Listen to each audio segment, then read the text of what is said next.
میں حرم میں تھا، میں بات آپ ختم کر دیتا ہوں.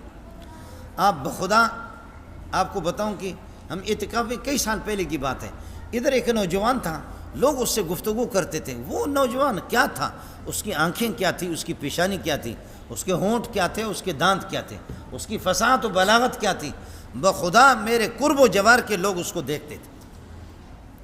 میں نے کہا چلو میں بھی جاؤں. قریب میں چلا گیا، جا کر کے میں نے کہا کہ اسمکم الکریم، آپ کا نام؟ اس نے کہا کہ میں اپنا نام نہیں بتاتا، آپ بتا دیں. میں نے کہا منظور احمد البلوچی الدکتور. تو ان کے عالم کی کوئی حیثیت نہیں ہوتی دکتور. میں نے کہا میں دکتور ہوں، پی ایچ ڈی ڈاکٹر ہوں، علامہ اقبال.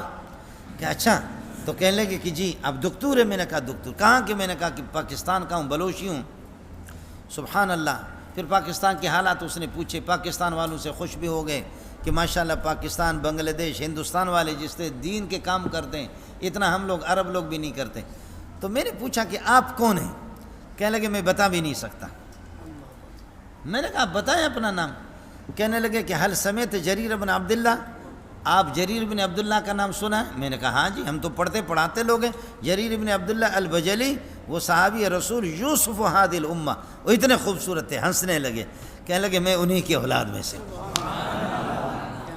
کہنے لگے انہی کے. 1500 سال وہ خون لیبارٹری ہوتے ہوئے چکر کاٹتے کاٹتے کاٹتے پتہ نہیں اس خون کا ایک حصہ ہے، وہ اتنا خوبصورت تھا کہ سبحان اللہ.